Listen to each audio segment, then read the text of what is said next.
The sound of the children's muffled sobs reverberated through the dimly lit cargo hold, each cry twisting the air into something heavier, almost unbearable. The pirate crew aboard the Voidfang prowled the metal-plated corridors like predators gloating over their kill. The stench of ozone and unwashed bodies lingered, mixing with the sterile, metallic tang of the ship's recycled air. Captain Zarnak stood at the center of his warship's bridge, his crimson-scaled visage illuminated by the cold blue glow of the ship's main console, his long, segmented tail lashed against the floor, each movement echoing with the sharp crack of authority. His reptilian features twisted into a sneer as he gazed at the holographic display of the new Orpheus colony, now just a smoldering wreck on the screen. "Pathetic," Zarnak hissed, his voice a low growl that carried the weight of contempt. "They call themselves a colony, but they were nothing more than sheep pretending to be wolves." He raised his clawed hand, his talons glinting in the pale light as he clenched his fist. "And now their lambs belong to me." Behind him, his first officer, Kreth, adjusted the straps of his battle-worn armor, the metal creaking as he moved.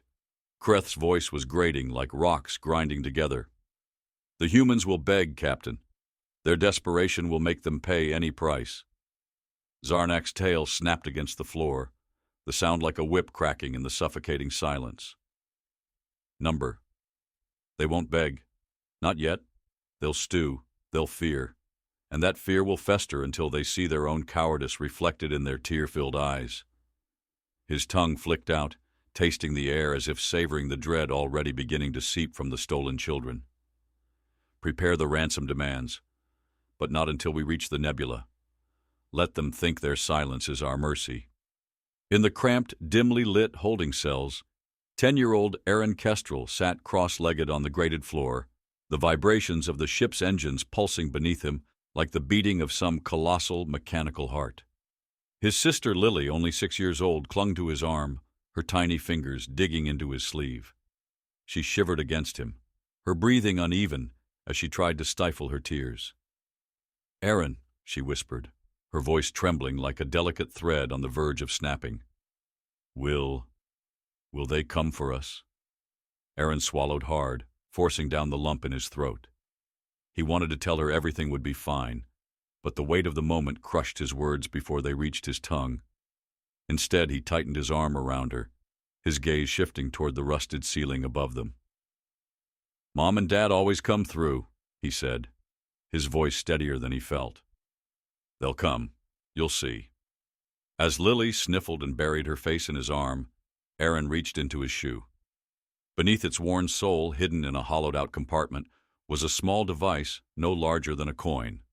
The object felt cool against his palm, its weight grounding him in the chaos. With practiced precision, he pressed the beacon's activation button, the faintest hum confirming its signal had pierced through the ship's jamming field. "Just hold on," Aaron muttered under his breath. His words meant as much for himself as for Lily. He tucked the device back into its hiding spot and leaned against the wall, closing his eyes and letting the rhythmic thrum of the engines lull him into a fragile calm. The Fortis space station orbited above the fragmented remnants of the new Orpheus colony.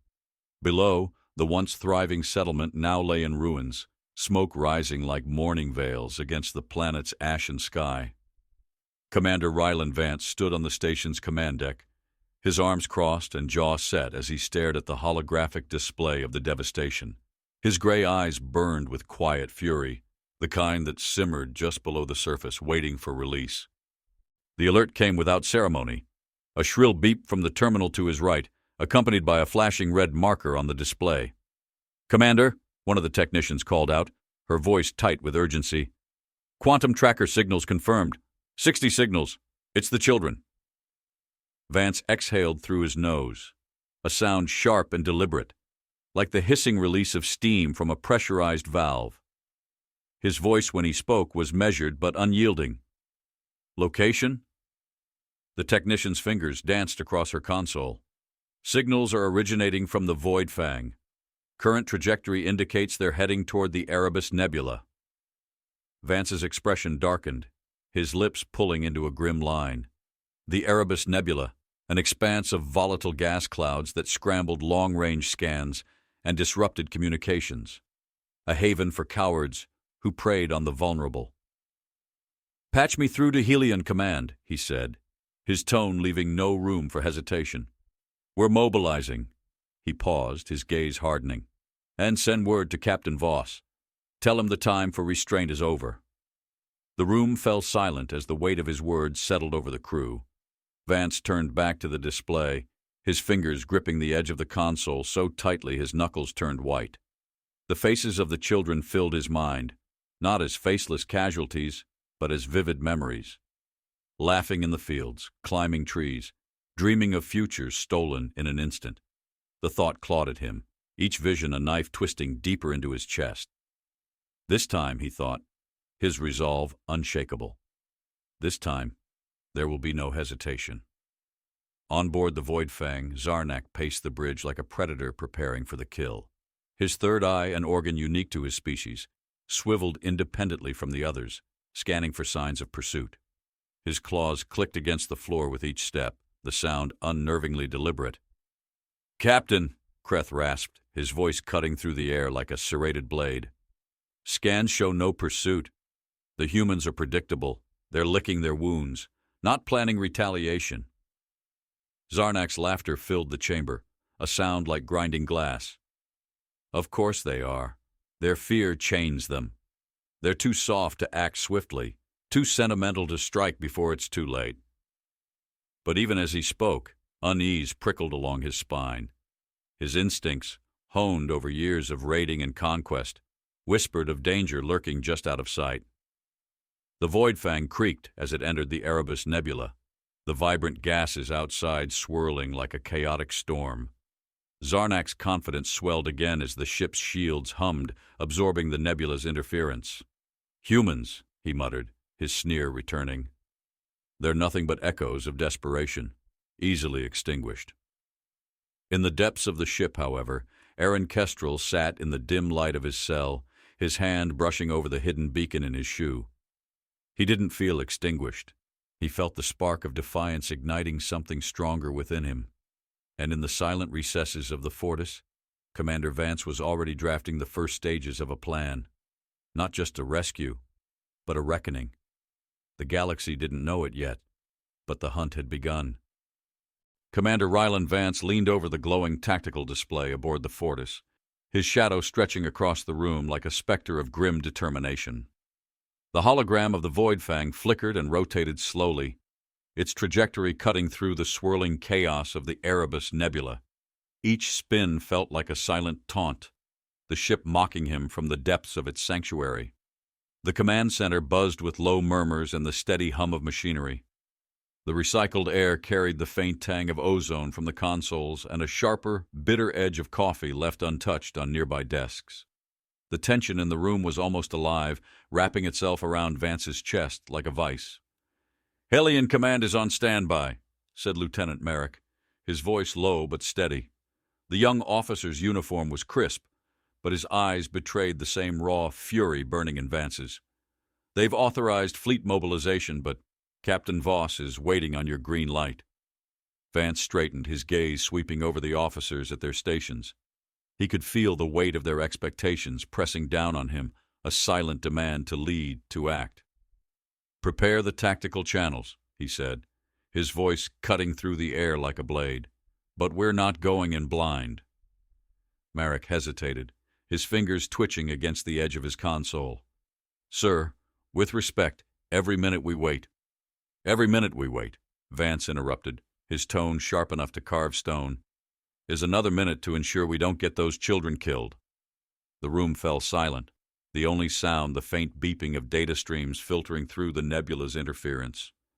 Vance's hand hovered over the edge of the console, his fingertips brushing the cold, polished surface. The memory of his own child's laughter surfaced unbidden in his mind, a ghostly echo that tightened his throat.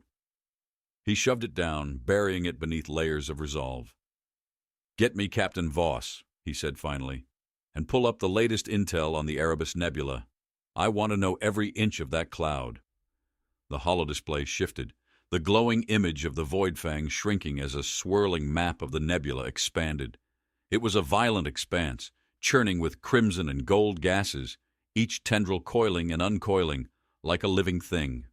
Vance stared at it, his mind already dissecting its labyrinthine depths. "We'll need to use the Nebula against them," he muttered, almost to himself. "Blind their sensors. Force them to choke on their own arrogance." The Helion Concord's flagship, Titan's Grace, loomed in high orbit above the ravaged colony.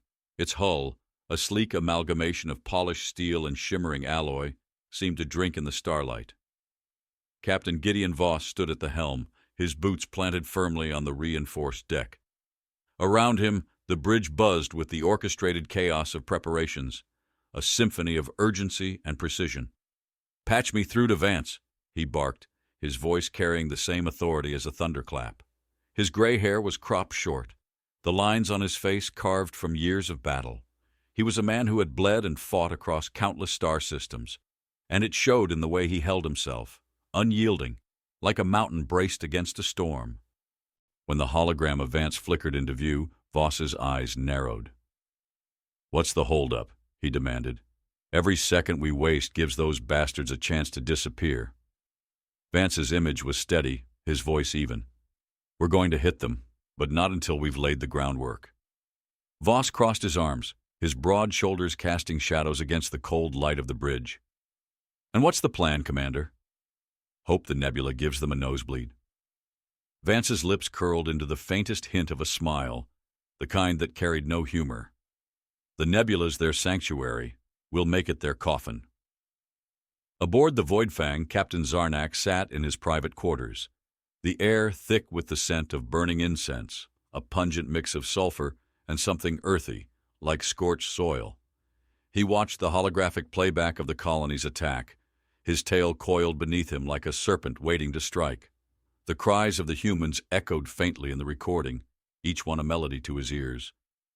But beneath his gloating, unease gnawed at him like a parasite. His third eye flickered toward the corner of the room where Kreth waited, his hulking frame barely fitting beneath the low ceiling. "Speak," Zarnak commanded, his voice sharper than the knife he twirled lazily in his claws. "The interference from the Nebula is growing stronger," Kreth said, his tone cautious. "Scanners are unreliable. If the humans are tracking us—" "They're not!" Zarnak snapped, slamming the knife into the table. The blade quivered, its hilt vibrating against the carved wood. "They're licking their wounds. They don't have the guts to strike us here." But even as he spoke, his tail twitched with irritation, betraying the unease coiling within him. Back on the Fortis, the War Council convened in a stark, windowless chamber. The walls were lined with monitors, each displaying tactical data, star maps, and live feeds from the Helion fleet. Dr. Alina Torin, a tall woman with sharp eyes and an even sharper mind, gestured to the holographic display of the Nebula. "We can deploy a swarm of microdrones through the gas clouds," she said, her voice cool and precise. "Their adaptive AI will allow them to map the Nebula's interior and relay real-time data to our fleet." Vance studied the display, his fingers drumming lightly against the table. "And their countermeasures?" "The drones are shielded against standard interference," Torin replied. "But if the pirates detect them—" "They won't," Voss interrupted, his voice cutting across the room like a whip. He leaned forward, his steely gaze fixed on Vance. "We hit them fast and hard. No warning, no time for them to regroup." Vance didn't flinch under Voss's glare. "We're not just dealing with pirates," he said evenly. "They have the children. A rushed assault risks collateral damage." A tense silence filled the room, the weight of Vance's words settling over them like a shroud. Finally, Voss grunted, his jaw tightening. "Fine, but the moment we have their location, we strike." Vance nodded, his eyes locking onto Torin. "Deploy the drones." The drones launched silently from the Fortis, their sleek forms disappearing into the swirling chaos of the Nebula. They moved like phantoms, their tiny thrusters emitting barely a whisper of sound. Each one carried an intricate web of sensors, mapping the volatile gases and relaying data back to the fleet. Vance watched the live feed from the drones, his face bathed in the pale glow of the monitor. The Nebula's depths stretched before them, a churning storm of color and shadow. He could feel the weight of every second ticking by, each moment a step closer to the inevitable confrontation. On board the Void Fang, Zarnak's unease deepened. The ship's sensors flickered, brief flashes of interference that he dismissed as the nebula's natural chaos.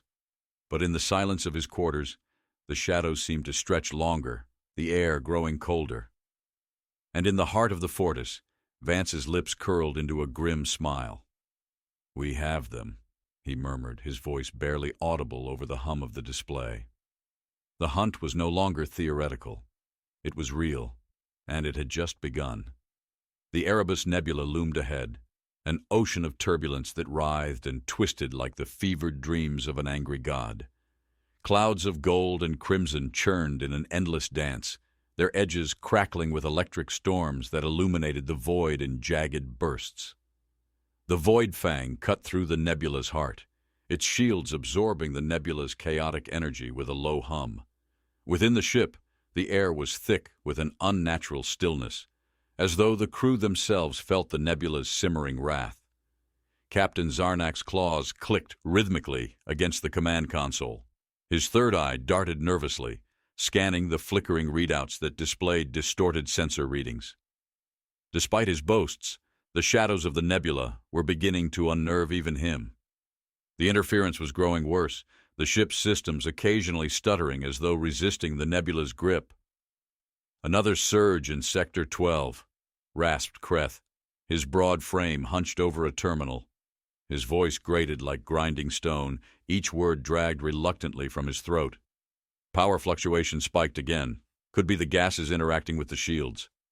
Zarnak's tail lashed against the floor, a sharp crack cutting through the heavy air. "It's the nebula," he snapped, his voice reverberating with irritation. "Nothing more. Focus on stabilizing the systems. We'll be at the extraction point in 2 cycles. Kreth's mouth opened as though to protest, but he hesitated, his shoulders tightening as he returned to his console. He didn't mention the faint, rhythmic blips that had appeared intermittently on the scanners, flickering in and out like whispers on the wind. In the holding cells, Aaron Kestrel huddled with a group of older children. The cold floor beneath them seemed to pulse faintly, the ship's every motion a subtle vibration that thrummed through their bones. The stale, metallic tang of recycled air stung their nostrils as they spoke in hushed whispers. Aaron's eyes darted to the dim lights overhead, flickering like dying stars. "They're hiding here because they think no one can find them," he said, his voice low but resolute. "That's why the nebula's messing with their systems." "They don't look like they're hiding," muttered Liana, her arms crossed as she leaned against the wall. "They look like they're waiting." "They're waiting for our parents to pay," Aaron replied, his tone sharper now. "But they won't. They'll come. You'll see." A faint smile tugged at Liana's lips, though it was strained, like she was trying to hold something fragile together. "You sound so sure." Aaron's hand brushed the hidden device in his shoe, its pulse faint but steady. It was the only beacon of hope he had, and he clung to it like a lifeline. "I'm sure," he said, though his own doubts pressed against his chest like a lead weight. "They'll come." Outside the ship, deep within the nebula, the Helion drones moved like shadows, their matte black surfaces blending seamlessly with the swirling gases. They were silent hunters, their adaptive AI systems navigating the volatile currents with surgical precision. Each drone sent back fragmented images and sensor data, painting a jagged map of the nebula's interior. Commander Rylan Vance watched the feed from the Fortis with a steady gaze, his lips pressed into a thin line. The display before him flickered with distorted visuals, jagged spires of rock hidden within the clouds, fields of ionized gas crackling with deadly arcs of lightning, and faint outlines of something unnatural, a sprawling structure embedded deep within the nebula.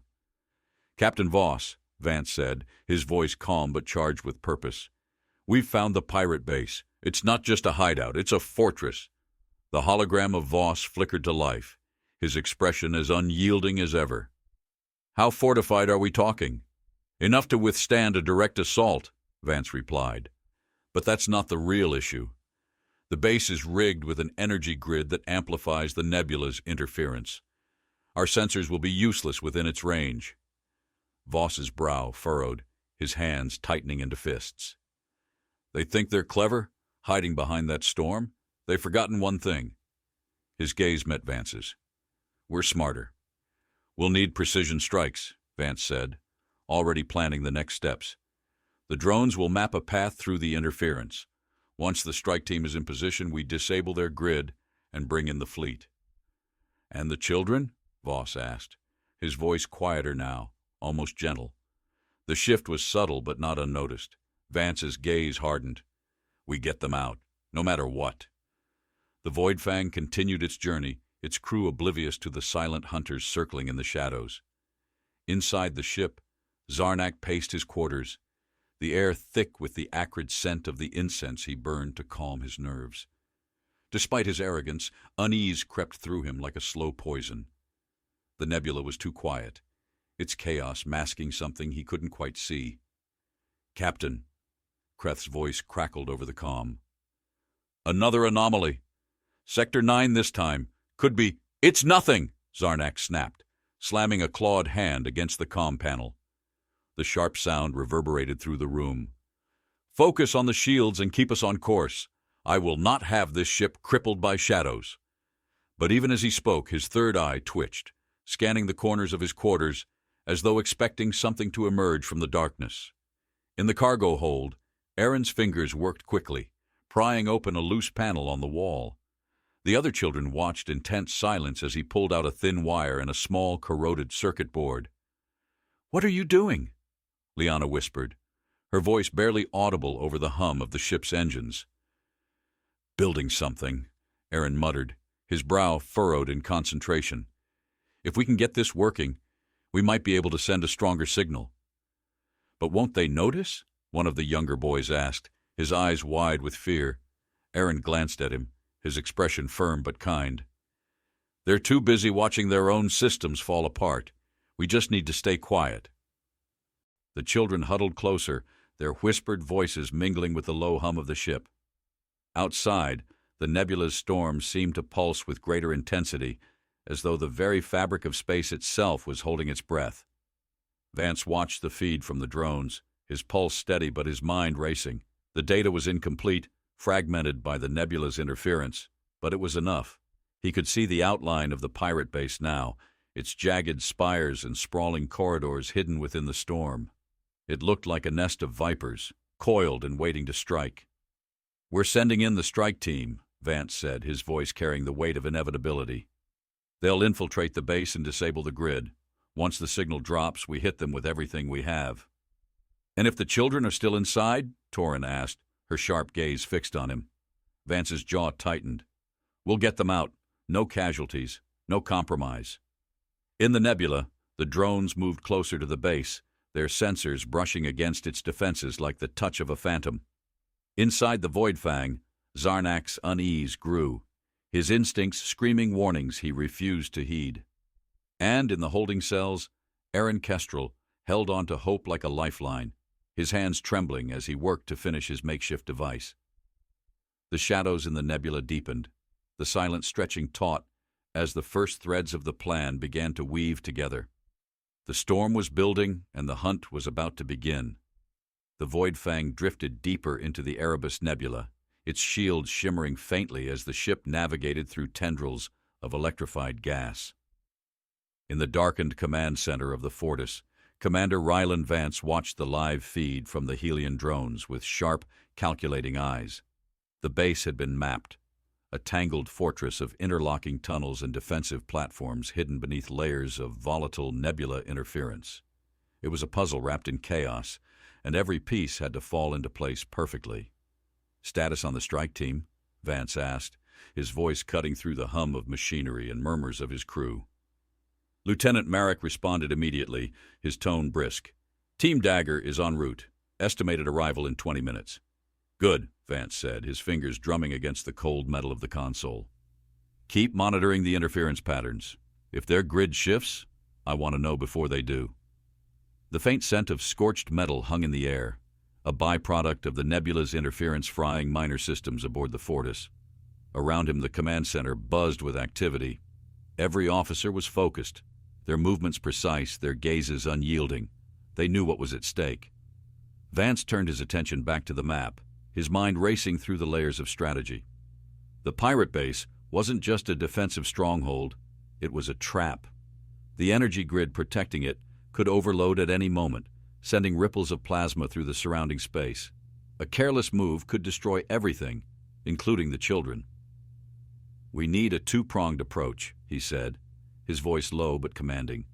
"The strike team will infiltrate and disable their grid. Meanwhile, the fleet will prepare for coordinated strikes to keep their defenses occupied." "Captain Voss is ready," Marek added. "The Titan's grace has positioned itself at the Nebula's edge." Vance allowed himself a rare smile. "Let's give Zarnak something to choke on." Inside the Void Fang, the tension was palpable. Captain Zarnak paced the bridge, his claws tapping against the floor with a rhythm that spoke of barely contained frustration. His third eye flicked nervously, scanning the faint flickers on the ship's sensors. The Nebula was alive with interference, but there was something else, an underlying rhythm that his instincts couldn't ignore. "Another fluctuation in Sector 9, Kreth growled from his station. "This one lasted longer."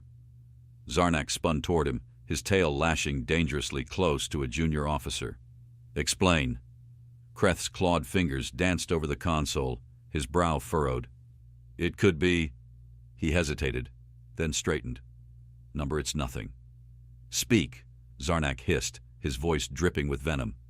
"It could be an external signal," Kreth said reluctantly. "But it's faint. If the humans—" "They wouldn't dare," Zarnak snarled, his tail slamming into the floor. The sound reverberated through the bridge, silencing the murmurs of his crew.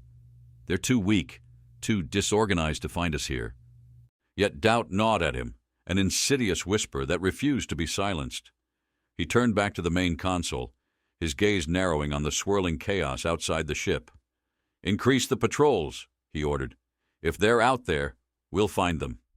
Unbeknownst to Zarnak, Team Dagger had already breached the Nebula's outer defenses. The strike team's dropship moved like a shadow, its hull coated with a specialized alloy that absorbed electromagnetic interference.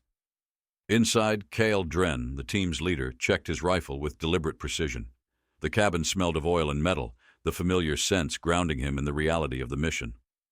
5 minutes to entry point, the pilot's voice crackled over the comm. Dren glanced at his team, their faces illuminated by the faint glow of their equipment.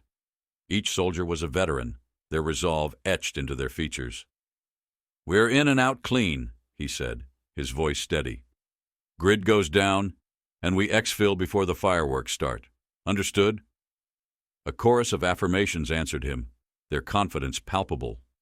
Dren leaned back, his gaze shifting to the faint outline of the pirate base on the screen. It loomed like a dormant beast, its jagged spires jutting out of the nebula's stormy depths. He knew the risks, but there was no room for doubt. The dropship slowed as it approached the base, its magnetic clamps engaging with a barely audible click. Dren signaled to his team, and they moved with practiced efficiency, their boots making no sound as they disembarked onto the base's outer hull. The nebula's energy crackled around them, faint sparks dancing across their suits as they advanced toward the nearest entry point. Inside the base, Aaron Kestrel worked furiously, his small hands moving with a determination that belied his age. The makeshift device he had constructed hummed faintly, its components cobbled together from stolen wires and scavenged circuits.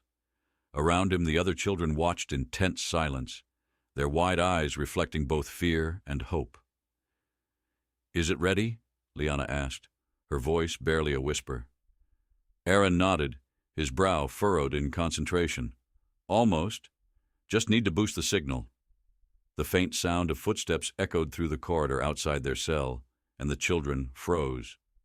Aaron's heart pounded in his chest as he hurriedly hid the device, his mind racing. The door slid open with a sharp hiss, and a pirate guard stepped inside, his reptilian features twisted into a sneer. "What are you whispering about?" the guard demanded, his voice rough. "Nothing," Liana said quickly, stepping forward. "We were just scared." The guard's sneer deepened as he approached her, his clawed hand gripping her arm. "You should be." Before he could say more, the lights flickered, and the hum of the base's energy grid stuttered. The guard's grip loosened as he glanced upward, his expression shifting to confusion. In the chaos, Aaron's fingers brushed the hidden device, activating it with a subtle press. A faint pulse of energy rippled outward, unnoticed by the pirates but picked up by the drones circling the base. "Signal received," Vance said aboard the Fortis, his gaze locked on the monitor. "The kids are holding their own." "They've bought us time," Merrick added. "Dagger team is in position." The strike team moved through the base's interior like ghosts, their weapons poised as they navigated the narrow corridors. The air was thick with the acrid smell of burning circuits, the Nebula's interference wreaking havoc on the base's systems. Dren's comm crackled as they approached the grid's control room. "Hostiles ahead," one of his team members reported, their voice low. Dren signaled for silence, his hand tightening around his rifle. The faint sounds of the pirates' voices echoed from around the corner, their tone one of confusion rather than coordination. It was a weakness, and Dren intended to exploit it. The first shots were fired with surgical precision, the pirates dropping before they could react. The strike team moved swiftly, their movements synchronized as they secured the control room. Dren's gaze fell on the grid's control console, its surface glowing faintly with energy. "Shut it down," he ordered, his voice firm. As the team worked to disable the grid, the base shuddered, a low rumble reverberating through its walls. Dren's comm crackled again, this time with Vance's voice. "Status? Grid will be down in 2 minutes, Dren replied. "Then it's all yours." Outside the Nebula, the Helian fleet began to move, their engines flaring to life. The storm was about to break, and the pirates had no idea what was coming. The pirate base groaned under its own weight as the energy grid flickered and died, plunging the corridors into an eerie half-light. Sparks rained from exposed conduits, and the low hum of power that once pulsed through the fortress was silenced. Kale Dren's voice crackled over the comm, sharp and resolute. "Grid is down. All systems offline. Commencing extraction." Aboard the Fortis, Commander Rylan Vance's gray eyes locked onto the tactical display, now cleared of the interference that had cloaked the pirates in shadow. The base, jagged and sprawling like a predator's lair, was fully visible at last. He leaned forward, his voice a razor's edge. "Send in the fleet. No hesitation. No mercy." The Helian fleet surged into the Nebula, a wave of metallic predators cutting through the swirling gases. Engines roared, their vibrations rippling through space as the Titan's Grace took the lead, its hull gleaming like a blade poised to strike. Plasma cannons ignited, sending lances of brilliant light searing into the pirate defenses. The outer platforms of the base crumbled under the onslaught, the explosions illuminating the Nebula in bursts of fiery orange and electric blue. Inside the base, the children huddled together as the walls shook, the air thick with the acrid stench of melting metal. Aaron Kestrel clutched his sister, Lily, his voice a firm whisper in her ear. "It's starting. They're here, just hold on." Across the corridor, Liana stood with her back pressed against the wall, her face pale but defiant. She glanced at Aaron, her voice steady despite the fear that clawed at her. "What if they don't find us in time?" "They will," Aaron said, his tone leaving no room for doubt. "They have to." Kale Dren's team moved with precision through the labyrinthine corridors, their weapons poised as they cleared the path toward the children. The air was thick with the smell of ozone and smoke, the distant echoes of plasma fire a grim reminder of the battle raging outside. Dren's comm crackled to life. "Dagger, this is Vance. The fleet's clearing the perimeter. Get the kids out now." "Understood," Dren replied, his tone clipped. He gestured to his team, his movements sharp and deliberate. "We're close. Eyes sharp. No mistakes." In the command center of the pirate base, Captain Zarnak seethed. His claws gouged deep furrows into the console as he glared at the chaos unfolding on the external monitors. Ships exploded in fiery bursts, their debris scattering like shards of broken promises. His third eye twitched violently, scanning for some glimmer of hope, some way to turn the tide. "How did they find us?" Zarnak roared, his voice a guttural snarl. His tail lashed out, striking a nearby console and shattering it into a shower of sparks. Kreth, battered and bleeding from an earlier skirmish, hesitated before speaking. "The grid. It must have been sabotaged. There's no other explanation. Zarnak's sneer deepened, his fangs bared in rage. The humans, always underestimating them, always thinking they'll cower. But not this time. This time they came with fire. On the outer hull, the Titan's Grace unleashed another barrage of plasma fire, its beams slicing through the remaining defensive turrets. Captain Gideon Voss stood at the helm, his voice a thunderclap across the comm channels. All ships target primary structures. Burn them to the ground. This ends here. The Fortis maintained its position at the edge of the nebula, providing tactical oversight. Vance's voice cut through the static, calm and deliberate. Voss, remember the priority. The children come first. They'll be safe, Voss replied, his tone softening for just a moment.